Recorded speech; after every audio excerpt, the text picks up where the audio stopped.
In this edition of reShape 333, I want to spend a few minutes personally reflecting with you on how God has shaped, refined, and shifted my personal calling over the past 4 decades, and then challenge you to consider your own calling and reflecting on that. Summer can often be a great time to carve out a little bit of time to reflect personally and to avoid some of the other distractions of life, and that can set us up for a healthy and productive next chapter.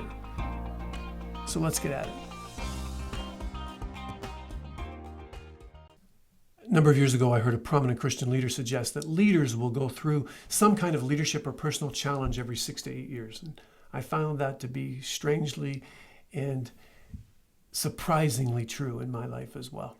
Gordon MacDonald, who is now what we could call a sage in his 80s, also has suggested that leaders have about a 25-year time frame to maximize their giftedness. And within that time frame, leaders should expect to reorganize their spiritual life every 7 to 10 years, or perhaps I might call it re-examining or reimagining their calling.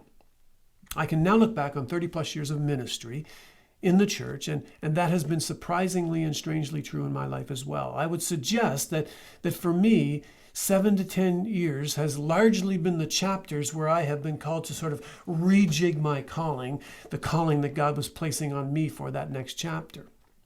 My first stop was a youth pastor.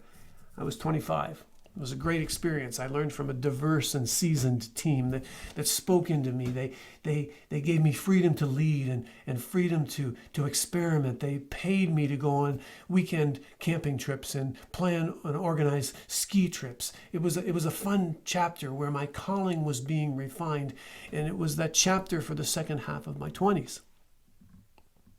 About 7 years in, I was approaching 32, and I felt the call to begin to spread my leadership wings a little bit more fully. So I left the city, returned to the country to replant a tiny little church of 6 people in my rural hometown. I became a solo church planter. Home office in my musty basement, working too many long hours, mainly out of insecurity and a fear of failure. But it was a deeply challenging and fulfilling chapter.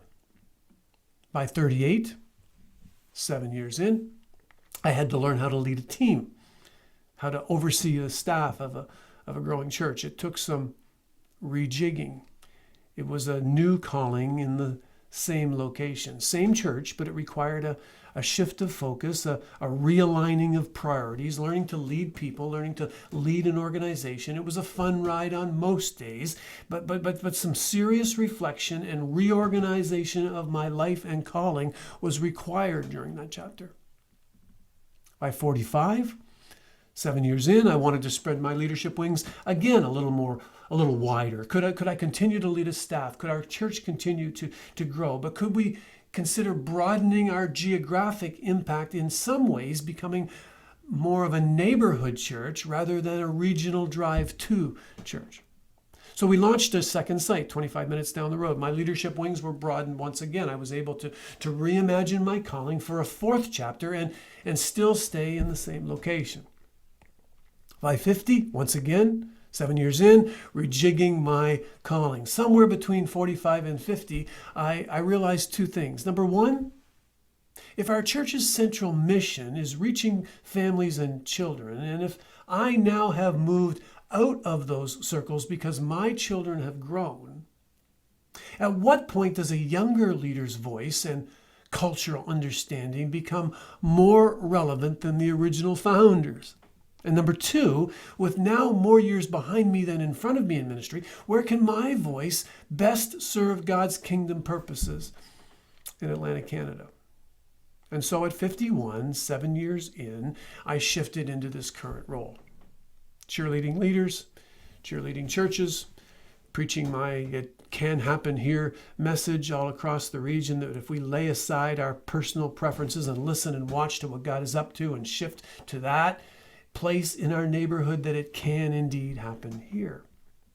I realized what 30 years had taught me, that if I can bring one thing to a circle, it might be a little bit of energy and optimism. I call it my spiritual gift. Paul never mentions it, but I think it was an oversight on his part. I've learned one thing. If I can bring one thing to a circle, I can often motivate people to take one small step to a brighter future. That's fun for me, to cheerlead others and to celebrate their wins. So as I look back on my life, it's clear across 4 leadership decades, I've had 3 distinctive leadership stops and 5 distinctive, reimagined, rejigged callings, all under the umbrella of a calling to serve God's kingdom. Bottom line, it's about remaining fresh and energized, about remaining current and relevant, and all about leveraging my very best, whatever the chapter. More than that, remaining true to how God has wired me and how he's reorganizing my calling in this chapter. I think that Gordon MacDonald was right. I want to challenge you to consider how God has and how God might be rejigging your calling in this chapter. It might be worth some thought this summer, and there's some questions at the end of this to help you do that. Thanks for leading, everyone.